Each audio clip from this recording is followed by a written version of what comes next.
So Professor Eagle-Eyes, you know Professor Eagle-Eyes? No. Okay, Dr. Manibwama. Here's Professor Eagle-Eyes. Oh, I didn't know that was his name. Yes. In fact, he reduces the 1 million ways to 4. Okay. To 4.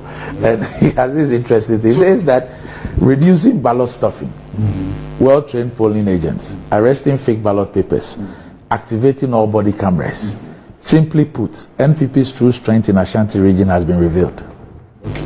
So that's a possibility. That this is the true strength of the party in the Ashanti region. It could be. Could be. Could be. All right. Okay.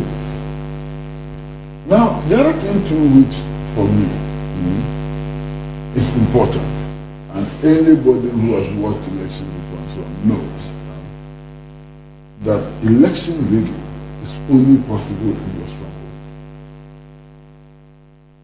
You cannot win.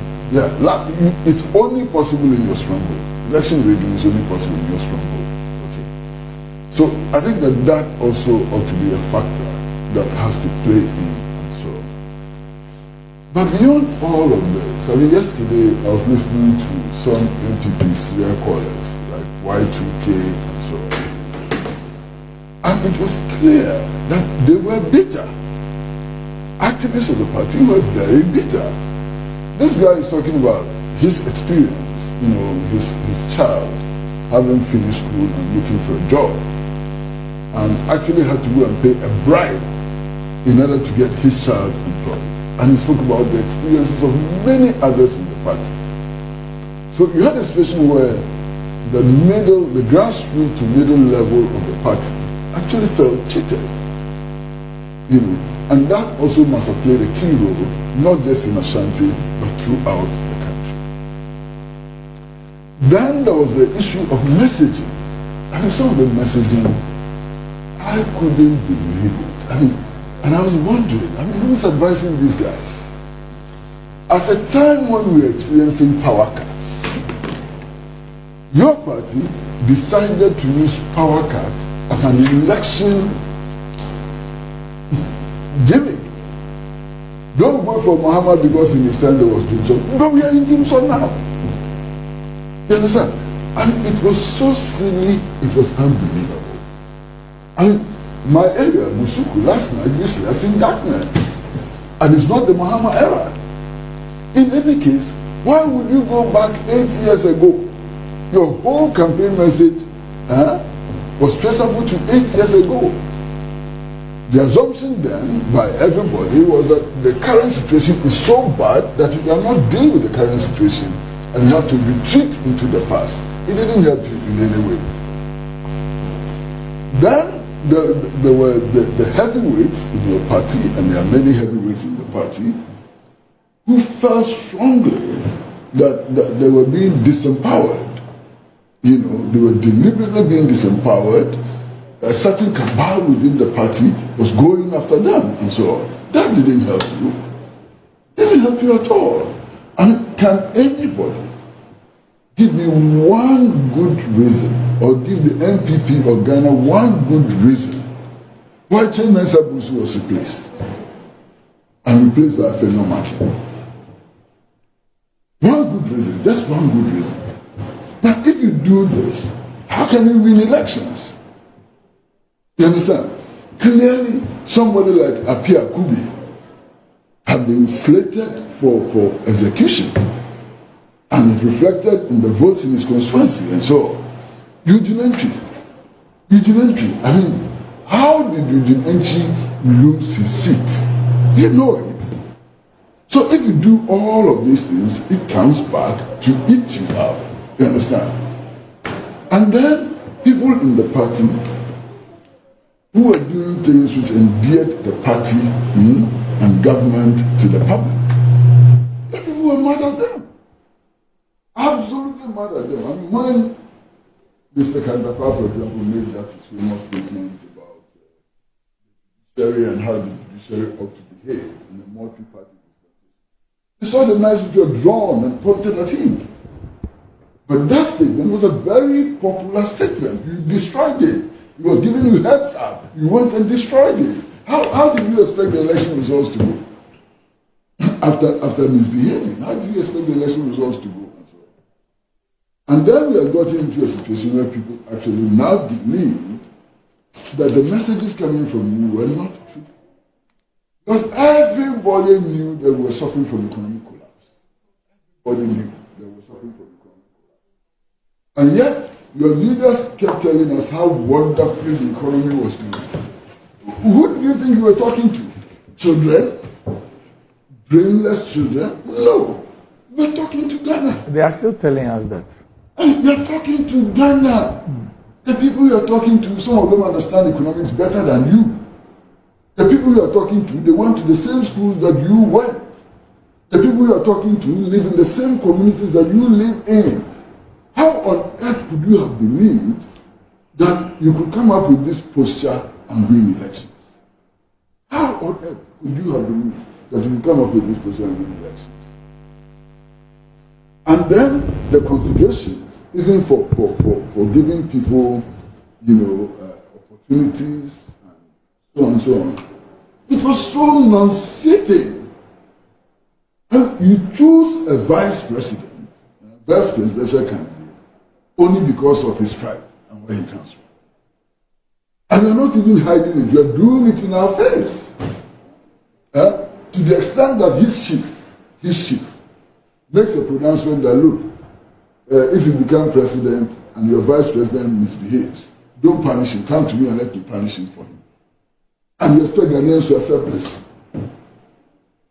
Do you honestly expect Ghanaians to accept a situation where the power of the vice president to discipline his vice is handed over to a chief, whoever that chief is? Did you expect that? That would be comfortable with it? Incredible.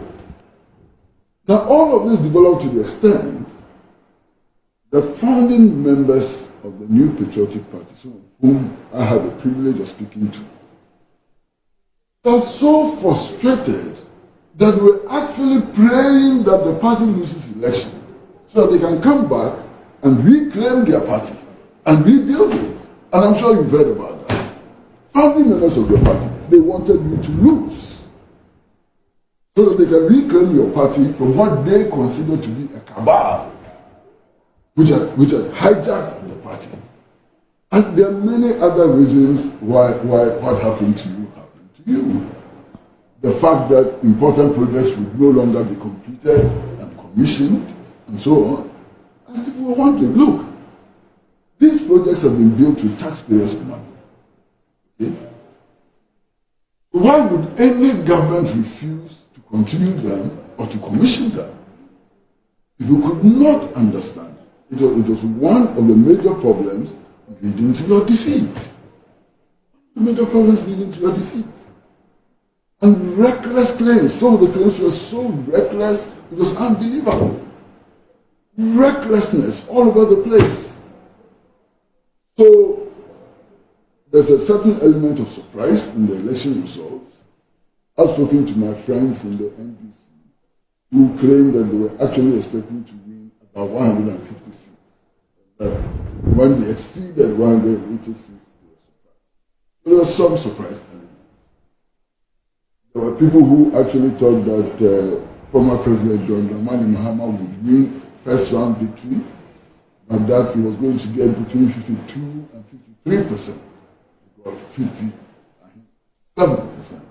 So there was some surprise elements. Okay. Now, how do I explain that surprise? I explain those surprises simply like this.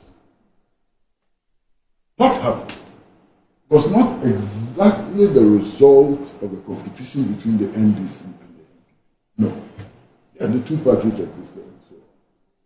But I think that over this period, a mass movement emerged. A mass movement who didn't have a leadership, clearly defined leadership.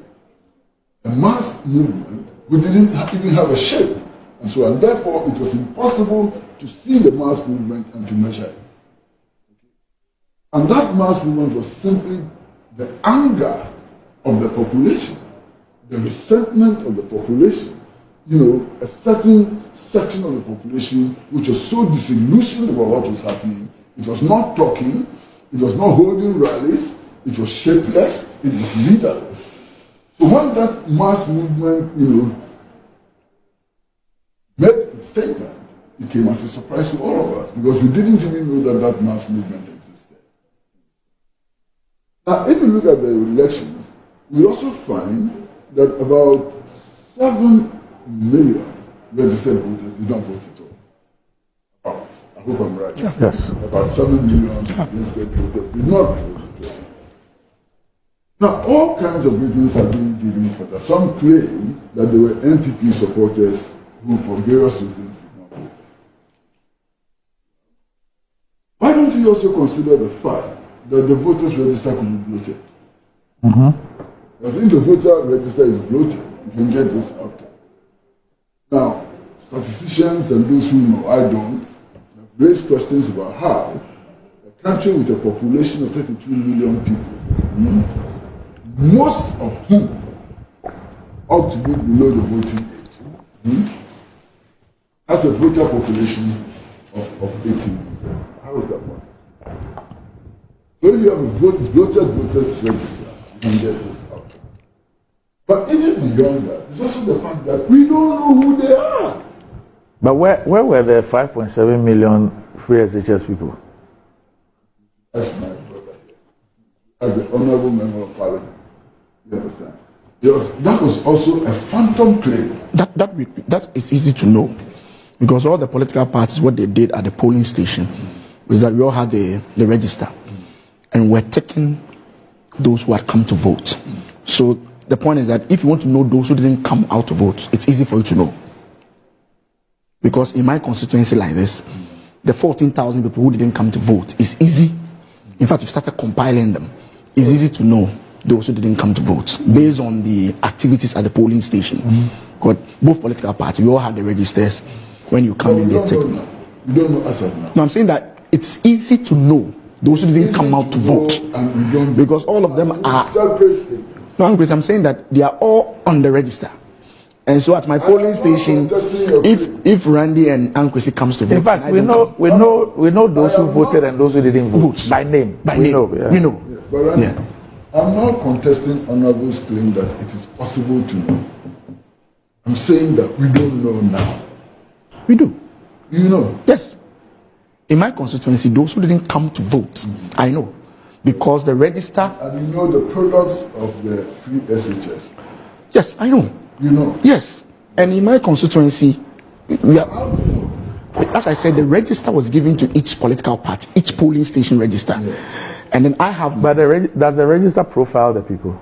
No. The register will, as I'm saying, the register will tell me that Uncle Kwesi didn't come to vote. Yes. Because my agent would have taken those who voted. So it is my duty now as a political party to now tabulate or get information of all those people who didn't come to vote. So I'm saying that it may be possible to know, but we don't know now. We don't have those details. We don't have those details. Yeah. That's where I differ. No, you can if you want to. You can find. Because in my constituency, I know those who didn't come to vote. How do you know that those who didn't come to vote are largely? No, those analysis we don't know. No, that's the point. That's the point Kwesi is making. Okay. Those analysis we are. Yeah, that's the point he's making. But in terms of those who didn't come to vote, we know. Yeah, no, the point he's making is about the profile. But to do an analysis and profile of the ages. That's what it's okay. That we are yet to. Okay. All right. Now, if you don't have that information, you cannot then jump to conclusion that the 7 million people were NPP people who were disgruntled and that if they had voted, it will change things. In any case, let us assume that the 7 million people were disgruntled NPP people who didn't vote. That's a protest. Yes, that's a protest. That's an indication that they didn't like what was going on. So it doesn't absolve you. It doesn't provide any justification. I mean, you lost. Simply lost. What up, my people? I go by the name T-Rhyme, aka the stylish rapper, aka Concho, aka Fire, aka what I say, BBB. You watching Davcado TV. Keep it locked. Don't go nowhere.